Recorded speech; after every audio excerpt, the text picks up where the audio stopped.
What is up, everybody, and welcome back to episode number 2 of my European adventures. And we're kicking it off here by Heridason from Coventry City, 200 coins, buy now, can't really complain. He's the only left back who's Icelandic in the game, so there wasn't really many options. He's not sort of the greatest player in the world, but he'll do a job. And I also pick up Eidur Johnson, 400 coins, all about him. He's not really the best player anymore, but he was a really good player. And there's a couple of contracts from I listed from the previous episode what one of them sold, one of them didn't, so to send them back to the club. And I also picked up a Camp, a centre forward card.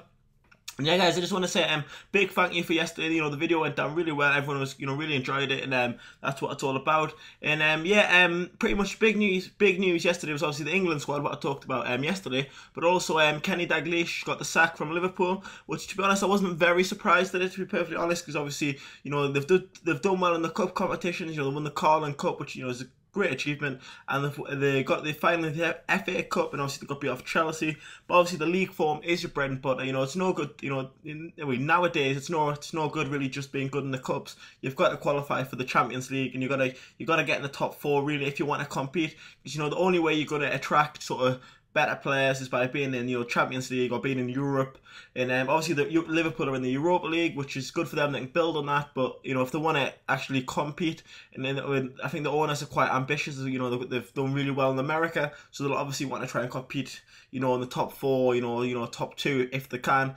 And obviously Kenny, a bit outdated. To be perfectly honest, when he was at Newcastle, he was an absolute disaster. He completely destroyed Kevin Keegan's team.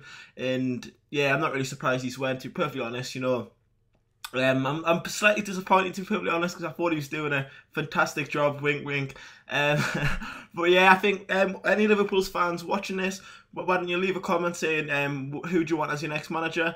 Personally, I think you should go for someone maybe a bit younger. Maybe someone a bit, fresh ideas, maybe Roberto Martinez, I'm not entirely sure, but, doesn't really, bother me, I suppose. But leave a comment with who you would like to be your next manager.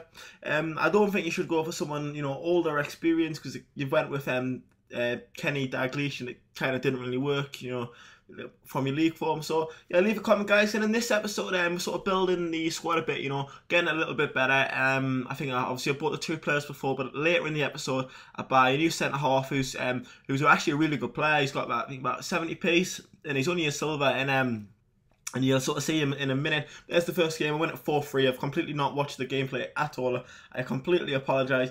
And Sigurdsson and Sigurdsson, the 2 Sigurdssons up front, are becoming a really good pairing. You got the Sigurdsson, the striker, who's got 4-star skills, who's got good head and good enough pace. There's a defensive midfielder up by. I wasn't happy that I conceded 3 goals, so I thought I better sort of make my defence slightly better. My defensive midfielders. There's 2 centre halves that I look for, but kind of a problem I've been having is when I've been looking for players, there's only there's one player in that exact formation on the market, which is slightly frustrating. I don't really like buying players out of formation because you don't get the full chemistry.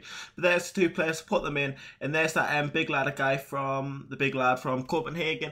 But there's actually, obviously, there's no Icelandic goalkeepers. So what I was thinking was I was just going to go ahead and get sort of the best goalkeeper, which will get 9k from one of the centre halves, and that is the Copenhagen defender. I think you even say it, this is a complete fail, but there's a Copenhagen goalkeeper who's Swedish, who's 74 rated. He's quite expensive. He's about 2k, which is not really expensive, but considering I've just started. And I might go ahead and buy him maybe next episode. But there's also there's actually not many sort of centre halves from Iceland. Quite all of them are pretty much bronze, and there's a Danish centre back from Copenhagen as well, who's really good silver. He's a shiny silver. I think he's got about 73, 74 pace, good heading, good defending. So I was thinking about getting them 2, sort of. I make like a back 3 of Copenhagen players. Don't know what your thoughts are on that. Wait, to be honest, I want to keep it more Icelandic because it's an Icelandic sort of team. But if I can't, I suppose I can't. But let you know your thoughts on that. This guy here, I got into the game and I was like, oh my god, in form. De Jong, who's potentially might be coming in Newcastle, and he's got some other Dutch players. He's got Eli on the left midfield, who's also might be coming to Newcastle. But I suppose there's a lot of rumours around this time of the year. And actually take an early lead. The way I sort of adopted this game, I just went all defensive. I put myself on defensive, which is a little bit newbie, and I just sort of defended from the back. And when I got the opportunity, I got the ball forward in.